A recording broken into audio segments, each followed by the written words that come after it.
Just what the hell was that, exactly? You might want to hold off. Yeah? Why? Because your boss is gonna need me. Walt a causé bien des malheurs. Salut à tous, c'est Xavier, bienvenue sur Watch Mojo français. Aujourd'hui on se retrouve pour le top 10 des morts les plus choquantes dans Breaking Bad. I did all of those things to try to save your life as much as mine.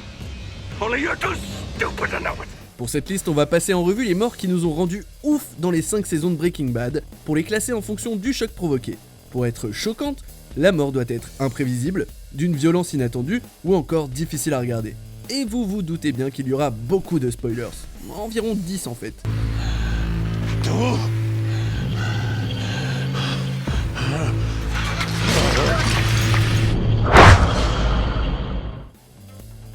Numéro 10, Gale. However you like things to be done is exactly how we're gonna do them. Period. From here on out.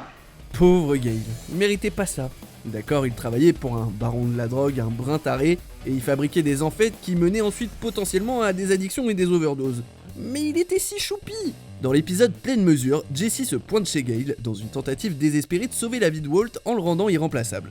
Gale supplie, mais Jesse n'a plus le choix. La scène a bouleversé beaucoup de monde, non seulement parce que Gale était l'un des chouchous des fans, mais également parce que cet événement a causé à Jesse un stress post-traumatique et l'a un peu plongé dans une dépression. La scène peut être qualifiée de tournant dans la série, qui est passée de divertissante à dramatique.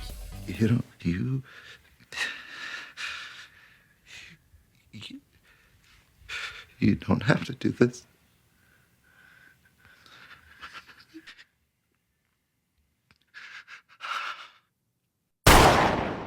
Numéro 9, Crazy 8. Bon, voilà le topo. Vous avez kidnappé un dealer et vous êtes sur le point de le relâcher quand vous vous rendez compte qu'il prévoit de vous trancher la gorge dès qu'il sera libre. No, don't do this. Don't do this. Why are you doing this? Que faites-vous? Pour Walt, la réponse n'est pas simple, mais elle est nécessaire. Il faut l'étrangler avec un antivol. On voit bien que Walt n'a pas envie de tuer Crazy 8, ce qui rend la scène aussi déchirante que captivante. On en est qu'au 3e épisode et on a déjà droit à du gore et des meurtres horribles. Bienvenue dans Breaking Bad tout le monde. The moment I do, are you gonna stick me with that broken piece of plate?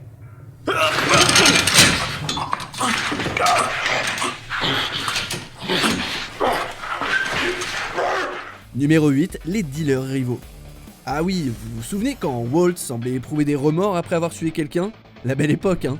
Dans cette scène incroyablement puissante et inattendue, Walt percute 2 dealers tueurs d'enfants avec son Aztec en envoyant valser un avant d'entraîner l'autre sous ses roues. L'expression sur le visage de Jesse en dit long et j'ai eu la même. Mais c'est pas encore terminé. Walt sort de la voiture, attrape une arme et tire dans la tête du dealer estropié. Run. Le Walt plein de culpabilité et un peu hésitant de la première saison a complètement disparu. Il est devenu Heisenberg, un homme qui broie et exécute avec une détermination impitoyable. Et il est terrifiant. Et un peu badass, c'est vrai. I'm sorry. I have to go. Numéro 7, Victor. On débute la saison 4 en fanfare, littéralement, dans un flashback du meurtre de Gale. Walt et Jesse sont emmenés au labo où Gus reste silencieux, comme un enseignant tentant d'intimider des élèves désobéissants. You kill me, you have nothing. You kill Jesse, you don't have me. Sauf que ce prof-là a un cutter, et il s'en sert sur son homme de main, Victor, pour envoyer un message et le punir d'avoir été repéré. L'effusion de sang est gerbante, comme le montre l'air dégoûté et ébahi de Mike. You won't do this. You're too smart. Seul un véritable psychopathe est capable de perturber Mike, et Gus Fring en est un pur et dur. Avec ce geste, Gustavo nous montre à quel point il est mauvais. Numéro 6, les co-détenus. Legacy costs? I got 9 guys. You don't know them, but they were part of the previous operation, and they know a lot. And right now, some of them are in jail, and more will be soon. The feds recode their hazard pay. So, we are gonna make them whole. Dans l'épisode Nouveau Labo, Walt apprend, à son grand dame, que Mike envoie des primes de risque à ses hommes de main en prison. Walt en fait son problème en éliminant Mike, et pour gérer le reste de la situation, il se transforme en une espèce de Michael Corleone et fait assassiner tous ses hommes. La séquence est terriblement violente, avec les coups de poignard, le sang qui gicle, les corps brûlés, et le son discordant de Nat King Cole. Breaking Bad n'a jamais eu peur de montrer de la violence, mais là c'est un tout autre niveau. La scène nous rend carrément malade. Yes, it's done. Numéro 5, Mike. En parlant de Mike, sa mort est l'une des plus bouleversantes de toute la série. Non seulement il n'a pas eu la possibilité de dire adieu à sa petite fille adorée, mais en plus la façon dont Walt le tue est à la fois énervante et complètement superflue. Alors que Walt demande à Mike le nom de ses associés en prison, non seulement ce dernier refuse, mais détaille toutes les erreurs de Walt. You and your pride and your ego. You just had to be the man. If you'd done your job, known your place, we'd all be fine right now. Et comme son ego en a pris un coup, Walt s'enrage et se retourne contre lui. Il regrette immédiatement sa décision, mais c'est trop tard pour Mike. Ce qui rend sa mort si poignante, c'est qu'il était à 2 doigts de tout arrêter. Au moins, la série Better Call Saul nous permet de savourer le personnage un petit peu plus. I'm sorry, Mike. This whole thing could have been avoided.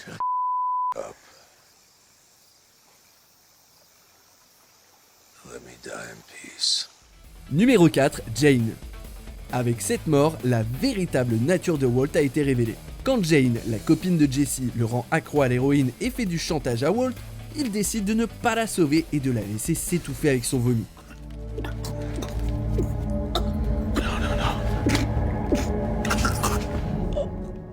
Alors on avait déjà vu des bouts d'Eisenberg, mais c'est à ce moment qu'il est vraiment sorti du cocon de Walter. Ce qui rend cette scène encore plus difficile à regarder, c'est le combat entre Walter White et Heisenberg que l'on voit à l'écran. Walter panique et tente d'aider Jane, mais Heisenberg le retient. Walter pleure et Heisenberg reste de marbre.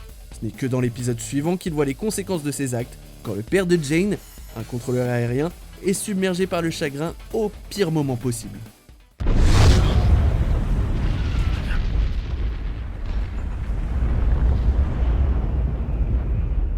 Numéro 3, Gus.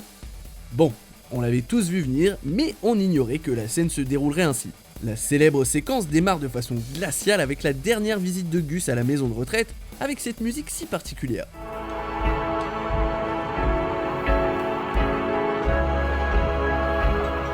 Puis on vit une succession d'émotions rapides, de la satisfaction face au succès du plan, à l'effroi quand Gus semble s'en tirer sans une égratignure, puis au choc et au dégoût final quand on réalise que la moitié de sa tête a bien disparu.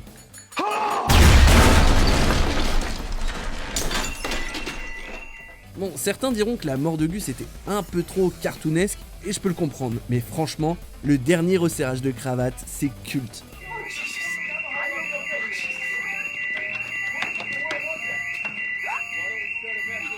Numéro 2, Drew Sharp. Sharp was last seen riding his dirt bike into the desert behind his house. Investigators are asking. En lançant la saison 5, les spectateurs pensaient que Walt ne pouvait pas tomber plus bas. Dans la saison 4, il a quand même empoisonné un enfant intentionnellement. Puis l'épisode Un plan presque parfait est sorti. Alors que Walt, Jesse et Todd célèbrent la réussite de leur braquage, un enfant innocent assiste à la scène. Malgré les protestations de Jesse, Todd lui tire dans le cœur. Alors non, c'est pas Walt qui a appuyé sur la gâchette, mais il a l'air d'en avoir rien à péter. Le pire, c'est lorsque Jesse l'entend siffloter alors qu'il dissout le corps du pauvre Drew dans de l'acide. Rappelez-moi pourquoi je kiffe cette horrible série déjà.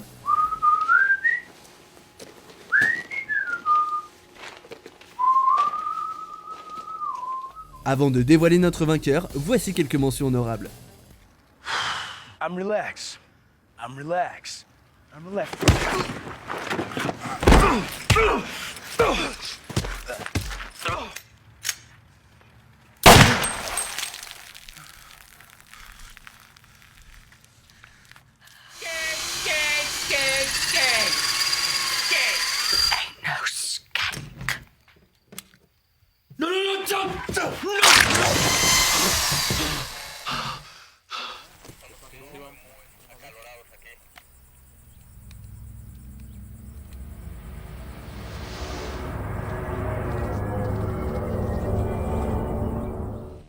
On arrive presque à la fin. N'oubliez pas que nous publions de nouvelles vidéos chaque jour, alors abonnez-vous et activez la petite cloche et les notifications sur téléphone pour ne rien rater. Numéro 1, Hank. Même si on espérait tous le contraire, on savait que Hank n'allait pas survivre à la fin de la série. Don't kill him. Back it up. Don't Come kill on, him. come on. Don't kill him. Get back here. Hell, not he's DA. No, he's family. Say again? He's my family. He's my brother-in-law. Mais son départ reste bouleversant. Alors qu'ils ont enfin arrêté Walt, Hank et son partenaire Steven Gomez sont attaqués par le gang des suprémacistes blancs de Jack. Gomez meurt en premier et le gang encercle Hank. Même après s'être fait tirer dessus et être à même le sol, Hank refuse de supplier et il est exécuté sans pitié, sans même pouvoir terminer sa phrase. You're the smartest guy I ever met. And you're too stupid to see. He made up his mind 10 minutes ago. Tout arrive tellement vite que ça a choqué certains spectateurs qui attendaient une mort plus théâtrale pour le héros de la série. Cela dit, il part quand même comme le personnage badass qu'il est, et c'est déjà ça. My name is Asax Schrader. You can go off. Vous êtes d'accord avec notre sélection? Dites-le moi en commentaire et checkez cette autre super vidéo de Watch Mojo français.